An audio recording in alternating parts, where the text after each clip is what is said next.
Hello everyone. In this video, we are going to talk about meso compounds. What are meso compounds? Meso compounds are molecules that might have multiple number of chiral centers, but yet the overall molecule will be achiral. What we have here is 1,2 dimethylcyclopropane and both the methyl groups are up. First of all, are you able to recognize that this molecule has two chiral centers? So this is one chiral center, this is another chiral center because it is attached to four different groups. We have a methyl group, hydrogen is down, we have a methylene group and then CH, CH3. Likewise for this carbon atom also we have four different groups. So this molecule indeed has two chiral centers. However, the net optical activity of this molecule will be 0. Now, why this happens? It happens because this molecule has an inherent plane of symmetry.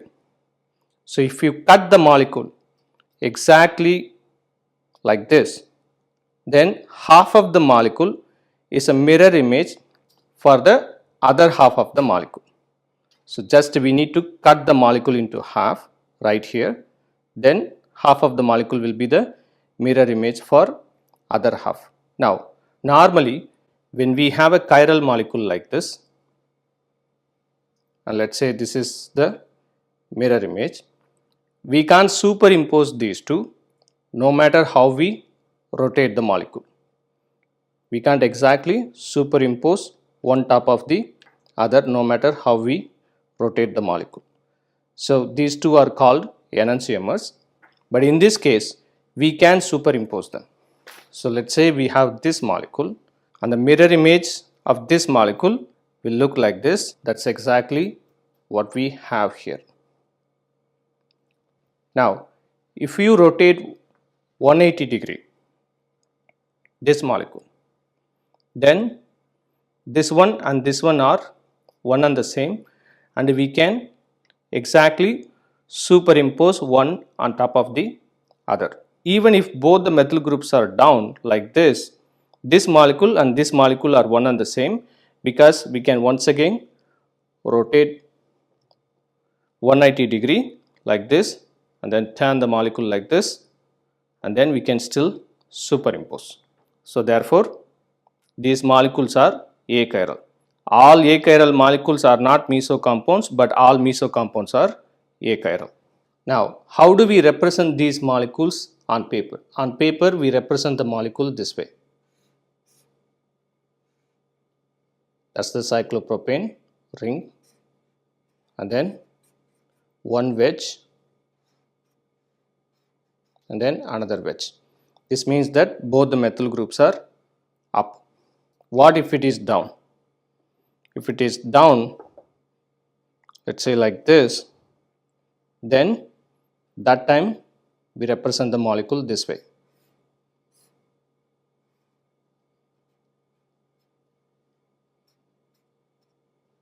Both are one and the same. Both are identical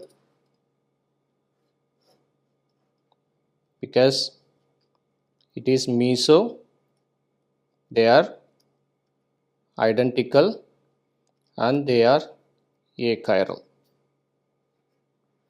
How about now? Now one methyl group is up, another methyl group is down. Now can we find the mirror plane? No, we can't find the mirror plane. Now if you cut the molecule into exactly half here, then half of the molecule won't be the mirror image for the other half. So this is no longer meso, this is one of the enantiomers, and then its mirror image that you see would be another enantiomer. That's what we have here. Can we superimpose now? No matter how we rotate, we can't superimpose these two molecules, isn't it? These two molecules are enantiomers, and the enantiomers we write it this way. So let's say one is down, one methyl group down, another methyl group up, this one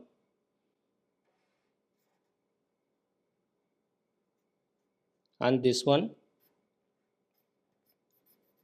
are enantiomers.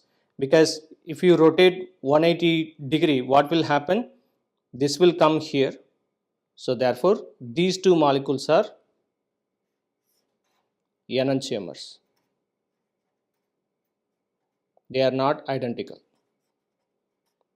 So when you have meso compounds, what will happen is,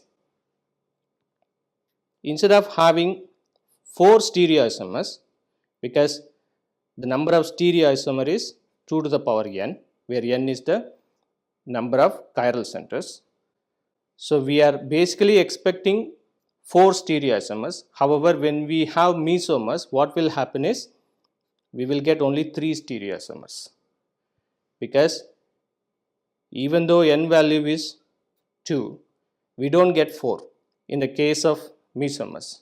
When you have mesomers, the total number of stereoisomers is actually 2 to the power n minus 1. Normally, we would get 4 isomers when the n value is 2, but when we have mesomers, what will happen is we will get 3 isomers, 3 stereoisomers in total. That's all we will get. So given a molecule, you should be able to first figure out the chiral centers, and then you should see whether the molecule has a inherent plane of symmetry. If half of the molecule is a mirror image to the other half, that's what you should check. If you can check that, then you can easily identify meso compounds.